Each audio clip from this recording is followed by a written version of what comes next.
தற்போதைய அண்மை செய்தியை பார்த்துக் கொண்டிருக்கிறோம். சென்செக்ஸ் 80,000 புள்ளிகளை தாண்டி வர்த்தகமாகி இருக்கிறது. 4 மாதங்களில் முதன்முறையாக தற்போது 80,000 புள்ளிகளை தாண்டி இருக்கிறது. கூடுதல் விவரங்களோடு இணைகிறார் சிறப்பு செய்தியாளர் ராஜா. விவரங்கள். இந்திய பங்குச் சந்தைகளில் தொடர்ந்து ஏழாவது வர்த்தக நாளாக ஏற்றம் காணப்படுகிறது. மும்பை பங்குச்சந்தை குறியீட்டு எண் சென்செக்ஸ் 520 புள்ளிகள் உயர்ந்து 80,116 புள்ளிகளாக உள்ளது. இது கடந்த டிசம்பர் 2024 பிறகு முதல் முறையாக 80,000 புள்ளிகளை சென்செக்ஸ் தொட்டிருக்கிறது.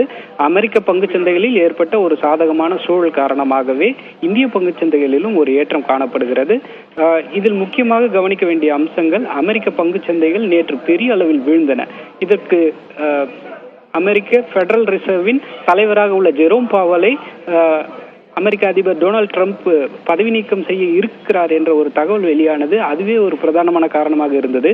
இந்த நிலையில் ஜெரோம் பாவலை நான் பதவி நீக்கம் செய்ய போவது இல்லை என்று டொனால்டு ட்ரம்ப் அதிகாரப்பூர்வமாக அறிவித்திருந்தார். இதன் எதிரொலியாக அமெரிக்க பங்கு சந்தைகள் பெரிய அளவில் மீண்டுள்ளன. இதன் காரணமாகவே இந்திய பங்கு சந்தைகளிலும் ஒரு பெரிய ஏற்றம் காணப்படுகிறது.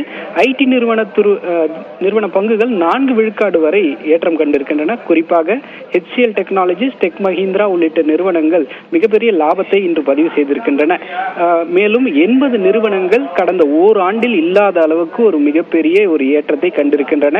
ஆஸ்ட்ராஜெனகா, பாரதி ஹெக்ஸாகாம், JK சிமெண்ட், HDFC உள்ளிட்ட 80 நிறுவனங்கள் கடந்த ஓராண்டில் இல்லாத வகையில் 52 வாரங்களில் இல்லாத உச்சத்தை தொட்டிருக்கிறது பாலவேல். இதனால் பங்குச்சந்தைகளில் தொடர்ந்து 7வது நாளாக ஒரு பெரிய சாதகமான சூழல் ஏற்பட்டிருக்கிறது.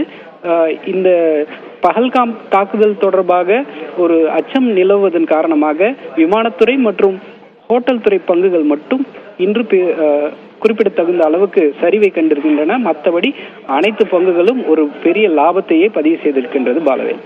விவரங்களுக்கு நன்றி ராஜா.